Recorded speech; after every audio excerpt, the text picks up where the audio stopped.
Okay, let's just dive right into this incredibly intense explainer. Have you ever wondered what actually happens to global security when you have to negotiate with a regime that actively wants the world to end? Today, we're looking at a framework from our source material that suggests traditional statecraft is entirely dead when dealing with certain regimes. And what's replacing it? A high stakes, ruthless strategy of attrition.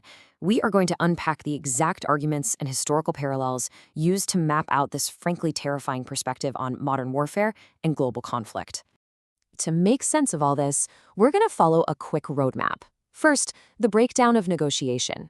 Then we'll define Twelver theology, look at a concept called a twilight of the gods, explore the Albert Speer strategy, and finally, the geopolitical endgame. Let's get into it. All right, section 1, the breakdown of negotiation. The source material highlights a really stark view from the US administration regarding the Iranian regime. Look at this quote, calling them sick people and a waste of time. It's jarring, right? The argument here is that conventional treaties and memos, they're essentially a dead end. According to this analysis, leadership doesn't view negotiations as a path to peace anymore. Instead, they see them as a stalling tactic by a regime that just fundamentally cannot be trusted. I mean, when one side constantly moves the goalposts and denies agreements were ever even made, the traditional diplomatic table is pretty much shattered. So if traditional politics, offering carrots and sticks doesn't work, what do? Well, our source argues that you can't play politics when the other side is playing a relentless, high-stakes game of chicken. Think about it like a real estate deal where one party draws up plans for an incredibly ugly building right next door just to force the other side's hand. In geopolitics, this translates to an absolute refusal to bluff. When you're dealing with an adversary literally chanting death to America, playing standard politics is seen as a guaranteed failure. Instead, the administration is depicted as playing a game of chicken where they absolutely refuse to swerve.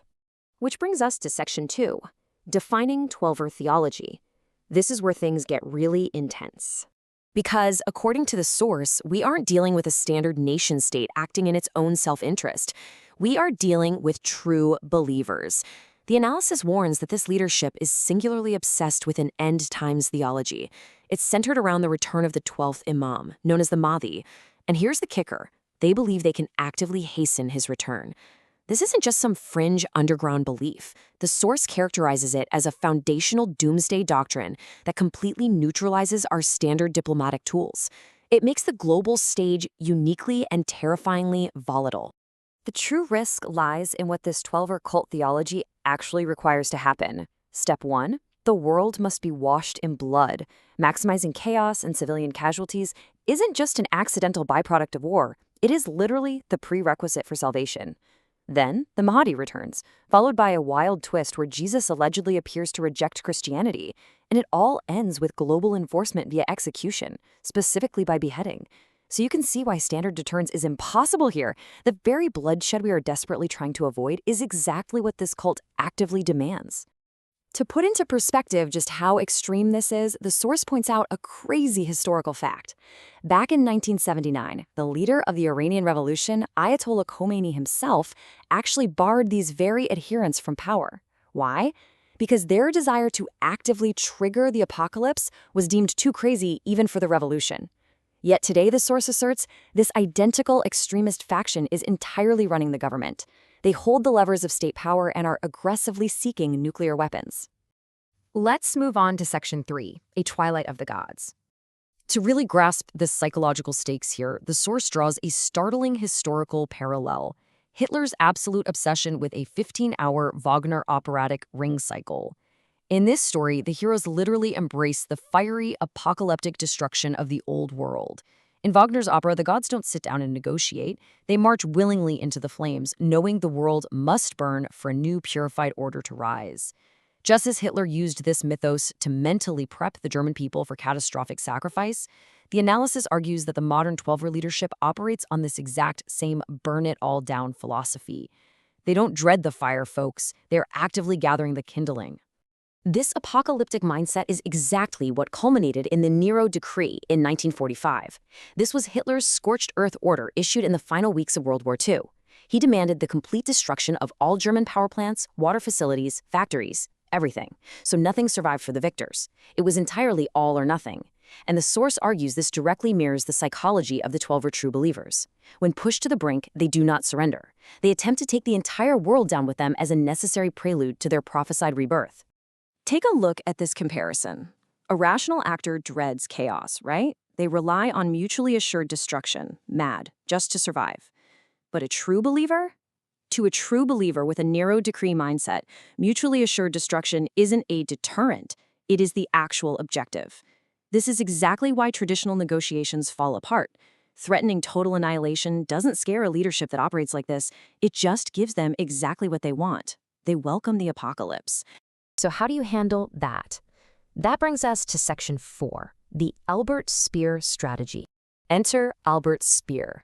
He was a horrifyingly banal architect of evil who actually drafted that apocalyptic Nero decree for Hitler, but then secretly sabotaged it. Now, Speer wasn't some democratic hero, not at all. He was a high-ranking Nazi who simply realized the war was lost, saw the writing on the wall, and decided he'd rather go to prison than burn to death in a bunker. He halted those destructive orders out of pure selfish self-preservation. And this illustrates the tactical solution proposed by the source. The strategy completely abandons the search for a democratic hero. Instead, it relies on finding a selfish pragmatist, someone willing to abandon the true believers. We aren't going to find a George Washington inside this regime. We have to look for the opportunist. The entire goal of a maximum pressure campaign is to crack the regime's unified front, to squeeze them, until an ideological pragmatist steps forward just to save their own skin. So how do you actually break a doomsday cult? The source outlines this brutal sequence. You aggressively target the ideological leadership until only the opportunists are left. You abandon traditional talks and relentlessly eliminate the extreme true believers one by one. Eventually, you force the surviving regime members into a corner where they have to choose between total annihilation or making a pragmatic, self-serving deal. It is a strategy of pure aggressive attrition. Which leads us into our final and deeply unsettling phase, Section 5, the geopolitical endgame. History is full of uncomfortable precedents where governments have allied with the absolute worst of the worst just to achieve long-term stability. Remember Albert Speer? He largely escaped the gallows, getting only a 20-year sentence at Nuremberg. Even more chillingly, under Operation Paperclip, the U.S. actively recruited former Nazi doctors and scientists. They completely overlooked their horrific atrocities simply to gain a tactical advantage against the Soviets. As the source points out, geopolitics rarely allows for moral purity. The crucial takeaway here is that you never actually trust an Albert Speer. You don't bring them into the fold like a friend, you simply recognize that they are a dangerous extremist who has temporarily decided they want to live. And then, you exploit that primal fear of death to postpone chaos. It's an incredibly cynical alliance, built entirely on the enemy's self-preservation, rather than any shared values or hope for peace. So, we have to wrap up this explainer by asking a really tough question. Based on this extreme framework, what are the ultimate long-term consequences of replacing statecraft with a permanent strategy of attrition? If the only way to manage apocalyptic true believers is to hunt them down until a selfish pragmatist emerges, what does that mean for the future of international relations? Does a strategy of attrition actually prevent the fire, or does it just guarantee a longer, slower burn? Think about that for a while.